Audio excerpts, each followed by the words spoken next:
They said if you are driving recklessly, you know, some of these terms should be defined. I think it's not that every person, it's not or that every driver can determine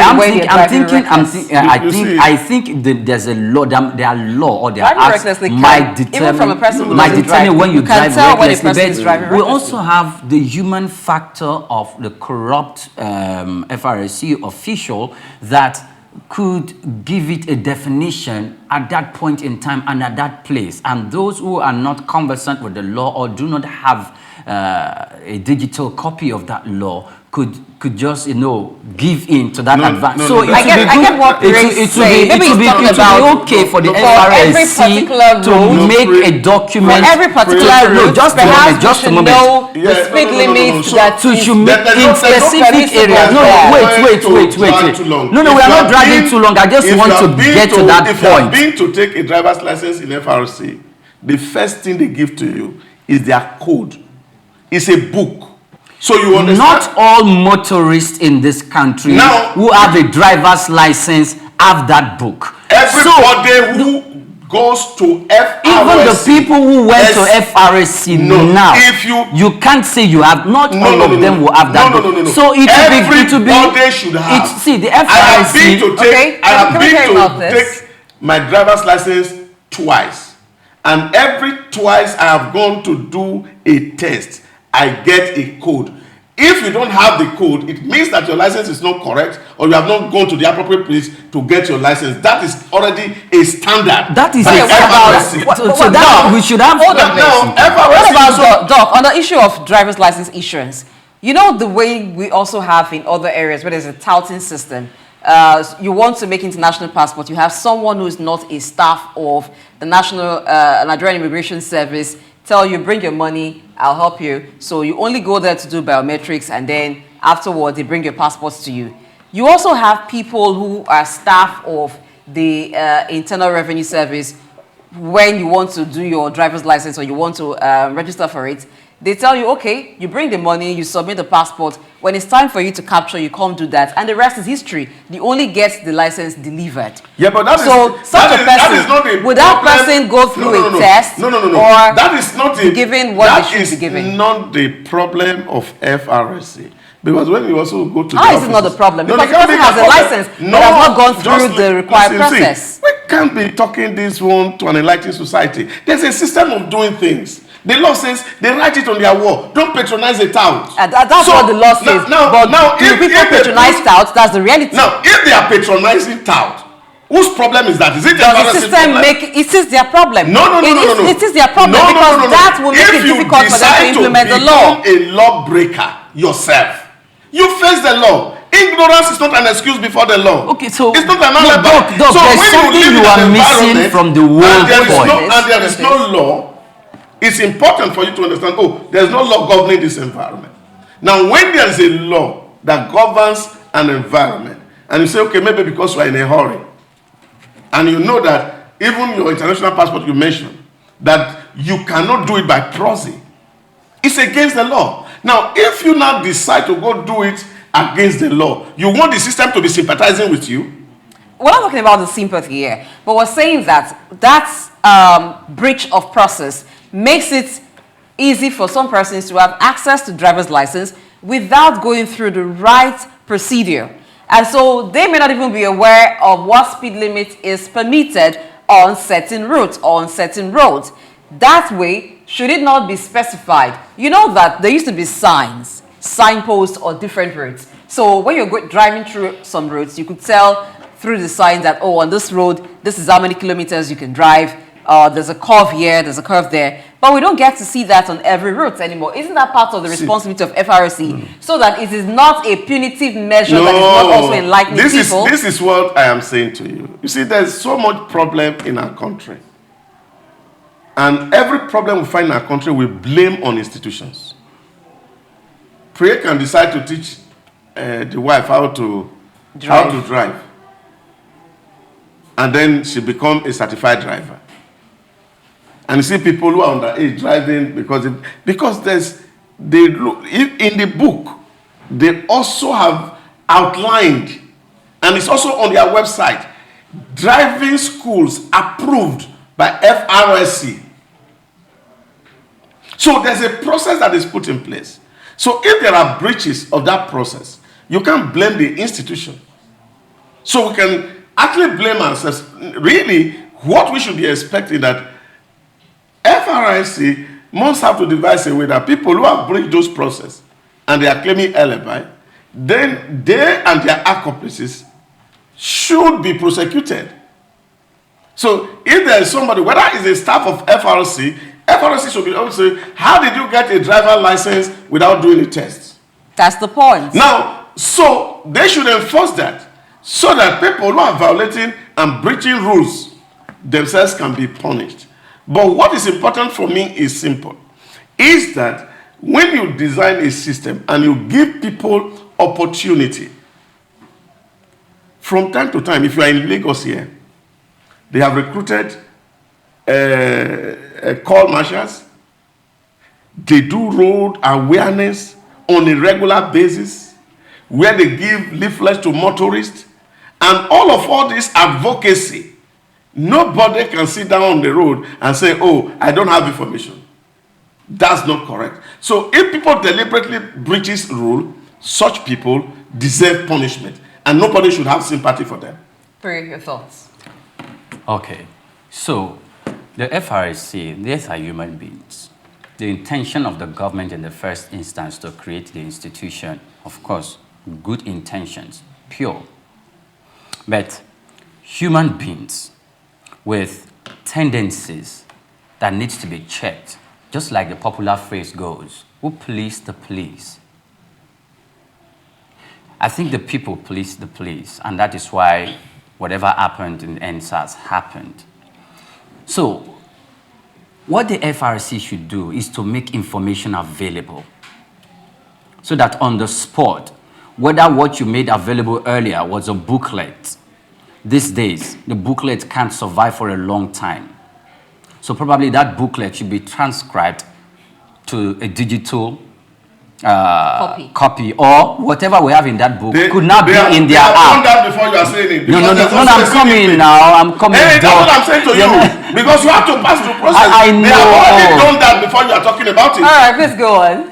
So, if that booklet cannot be found anymore, it should be transcribed to the app for which they can equally access at that point. And these things should be well defined. It's not that an FRSC official will not define it. Doc, the new copy, do we have it will not in define different it at that languages, point like in in time. Pidgin, in English, so that Will even not those who are not define very it at that literate point can in understand? time, and will not be used as Hold on, let's understand the innovations that have come up with the new copy of the, not new copy rather, but the soft copy. Is there like a Pidgin translation? Okay. This is the FRSC app. They have gone ahead. Okay, we hope that the camera can actually project that, capture that, so we can show those who are watching, perhaps who do not know. I'm that trying to create an account with the FRSC app too, because I want to. Some enlightening is going on here right now. But I want to know if the code, the traffic code, has translations in Pidgin and perhaps some languages in Nigeria, because because a person can drive doesn't necessarily mean that they are literate. Could that also be part of the challenge? People not understanding, but though it's not an excuse, because if you do not understand a thing, you can ask the person who's handing you the book to say, you can say, I don't understand English, or I'm not literate. Could you explain what this means if you actually intend to do that? But to make it easy for people to understand what the book they're carrying contains, do we have it in more than one language? So because there are Yeah, but you see, the translations, we live in a very enlightened society today. And what the enlightened society has made us realize is the fact that there are a lot of language translators. All right, it's on the screen now. So if you didn't know about the FRSC app, there you have it. You could download that and get to know what the app does. So what FRC has done is that they have met everybody at its channel, and they are also thinking and saying, what is the international best practice to ensure that there's safety on our road? You see, what really makes this thing for me like a score is the fact that it's like FRSC is trying to retrace itself. That not the way we do our conventional policing in this part of the world, where policing is always about punishment and not about corrective measures. That the whole idea is that you are having a lot of people who are drunk driving on our road. If you go to especially the commercial public drivers, right there in their park, they are drinking all manners of things and putting the life of people at risk. So mine is just the willpower to enforce this because it's important. So that not everybody is allowed to drive on the road. The FRSC is complicit if it is in that direction because they are in the bus stops. They see these guys as they are loading the vehicle to be moving from one place to the other. They are consuming this substance and sometimes they consume with them or they stand and watch and these people drive away right in front of them. They don't do that. And that's an allegation. Yeah. It is not. We live in Lagos. I've seen this is an allegation. It is not an allegation. Okay. No, it's an allegation. Maybe the next time maybe I'll do well to film them. Maybe not for public, but for in-house viewing, because it is almost a norm in Lagos. Even police officers have been accused for this purpose, and it's not something not just have been accused. We've seen it live there, where they sit down beside of the bus stops and consume this. Now, we know FRSC usually don't stay in the bus stop to check, and they don't go to parks. If we have to be very fair to them, we're talking about road safety here. Of course, see, we are not being unfair. We are not being unfair to them, and we are not painting them black. These are issues in the society that we are talking about and putting in public glare. And all of us understand it. The fear of FRSC in Lagos is the beginning of wisdom, whether you like it or not. So what I'm saying is that there's a whole lot that's happening that when you look at a system and the way that system is designed and the way it is meant to help people, you see, you also have to take the security of the life. In short, it was 2 days ago that Mohammed, the chief of FRSC, was even making an appeal that their men be allowed to carry arms because of the dangers they find on the road, especially where they are doing patrols at night. You see, but that's also to tell you that FRSC should not be allowed to do patrols at night, please. We have the Nigerian Security and Civil Defense Corps who could handle that, and they are the Federal Road Safety Corps.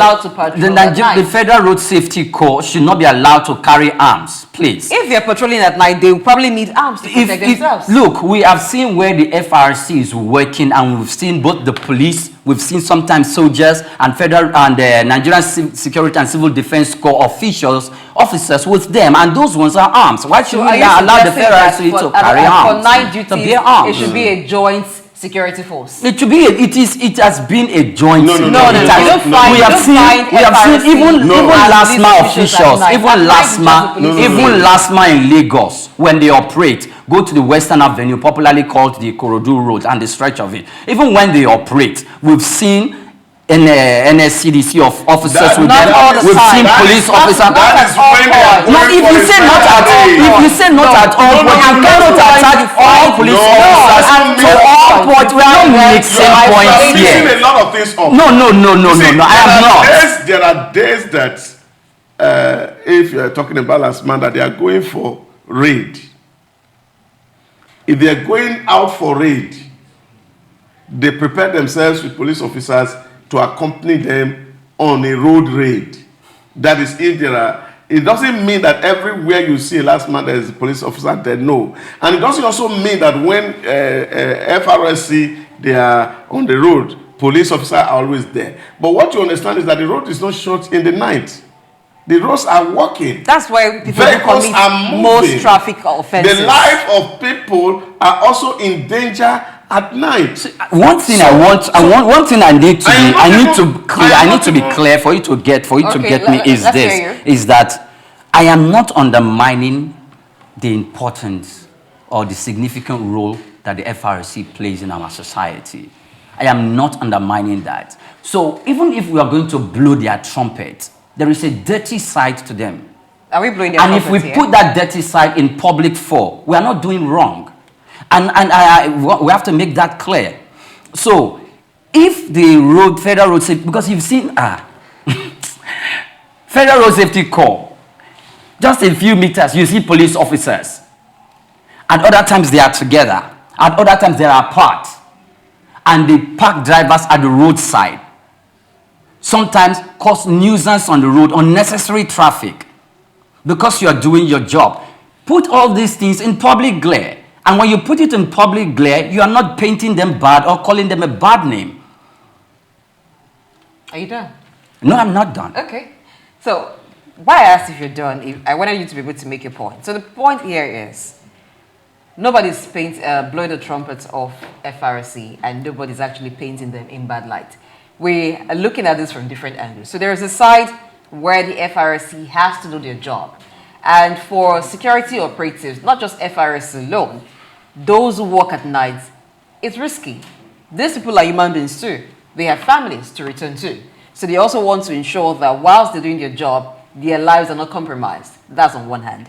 On the other hand, now for this new point system, penalty point system that the FRSC wants to implement, my concern is the fines attached to it more like a slap on the wrist. So motorists can get away with it, particularly the one attached to drunk driving.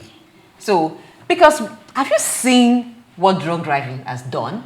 Particularly in the festive season, you wake up in the morning and you see cars hanging on the road like the driver intended to fly.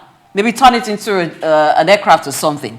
That's because they were under the influence of alcohol. So I think that these fines should be weighty enough to serve as deterrent. Else, you would just have people paying their way out of the offense. But I like that it gets to a point where your license is withdrawn. And for driving without a license, you get 10 points already. Many of the commercial buses are driven by people who do not have driver's license. Just because someone happens to be the conductor of a bus and they've been around the park for long enough, they learn how to drive and then they get on the road with the vehicle, endangering the lives of passengers. So it's a good one if the FRSC can actually enforce these penalties. But just as we've raised, there is the part of complicity. We do hope that motorists are not going to be able to waive these penalties with just tipping the FRS official who is on the road. So if this tipping stops, because even when they come out to do search, a stop and search, you find that many times the the commercial buses try to evade the routes that FRSC officials are on so they don't get caught, because they know many of them don't have the right papers, their vehicles are not roadworthy, they would actually be penalized. But some have been able to tip them. Before now, when you see FRSC officials on the way, you don't even think about tipping because you know it's impossible. In fact, if you try that, they take you to the office and you're penalized. There's a penalty for that, 10,000 naira. But these days, they are tipped. Sometimes some of them are just on the way, not because you've committed any offense. They just signal to you, particularly if you're a commercial bus driver, so that they can collect some tip. So that part of it should be checked, because this is what will make it hard for the penalties to be implemented. And we don't want to see a situation where people are victimized, where there's witch hunting. And that's why certain laws should be clear. Yes, there is a handbook, but nothing stops the FRSC from putting signs on the road, because it is not just to punish people, you also want to enlighten people on road traffic rules. You also want to put signs on the road so that the accident doesn't happen and then you're saying, oh, the driver was wrong, it was based on human error, or it's a human factor issue.